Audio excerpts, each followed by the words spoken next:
चुनाव के तहत हम लोगों ने देखा कि जो इलेक्टोरल कॉलेज यानी राष्ट्रपति चुनाव में भाग लेने वाले लोग कौन कौन होते हैं, इसके बारे में हम लोगों ने पूर्व में चर्चा किया है, जिसमें हमने बताया था कि लोकसभा के 543 सदस्य इसमें भाग लेते हैं।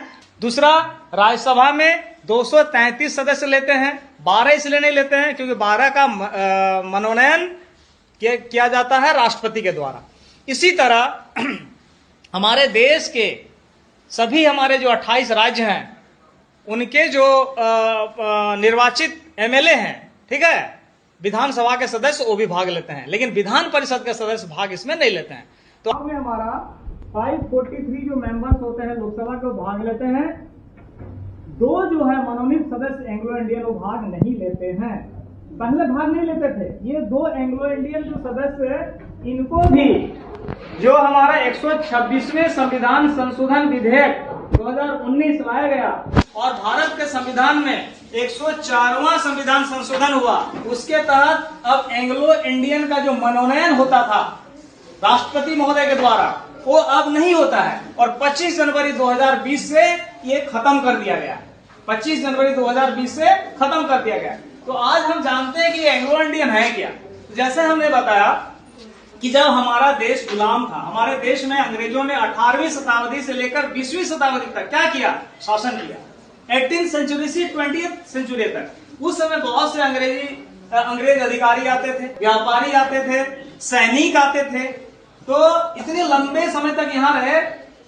तो वहां जब कोई इंडियन विमेन से उनकी शादी हो जाती थी और वो बच्चा यहाँ जन्म लेता था और यहाँ बस जाता था तो एंग्लो इंडियन कहलाता था। यानी सिंपल सा चीज है कि कोई भी व्यक्ति जिसका पिता या पूर्वज यूरोप का है, बेसिकली ब्रिटिश या फ्रांस का, और उसके माता कहाँ के हैं, भारतीय हैं, उसका जन्म भारत में हुआ है और भारत में बस गया तो हम उसको एंग्लो इंडियन कहते हैं।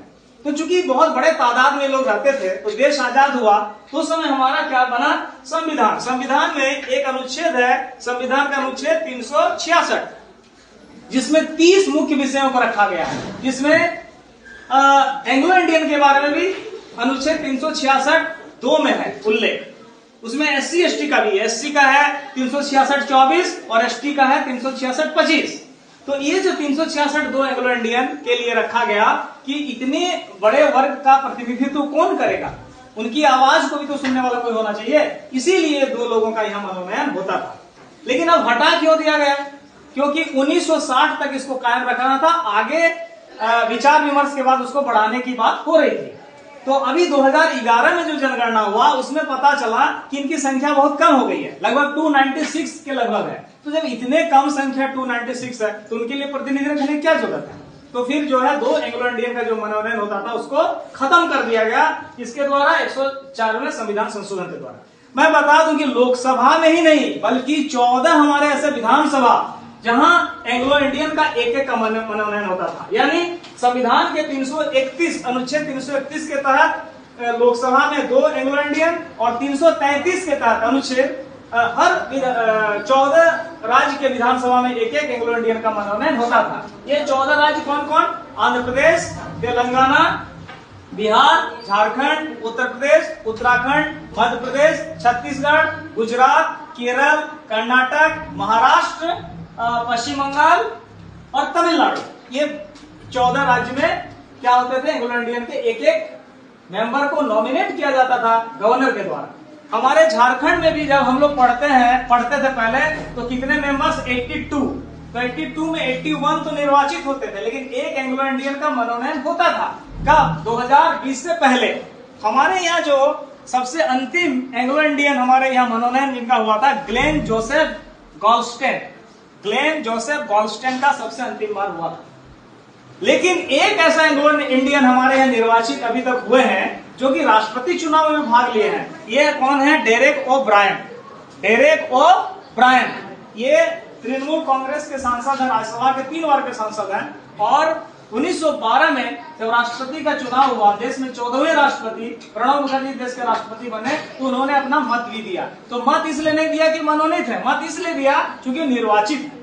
तो इस तरह से हम जान गए कि हमारे देश में जो इलेक्टोरल कॉलेज है, इसमें हमारे देश के लोकसभा के 533 निर्वाचित सदस्य, 233 राज्यसभा के निर्वाचित सदस्य और हमारे जो देश के विधानसभा है, सभी विधानसभा के सदस्यों को अगर जोड़ दीजिएगा 4120 लोग भाग लेते हैं। इसमें भी हम बता दें कि अभी हमारे देश में 3 जो है क्या है, केंद्र शासित राज्य है। जम्मू कश्मीर को भी राज्य से केंद्र शासित बना दिया गया और दिल्ली और पुडुचेरी को भी।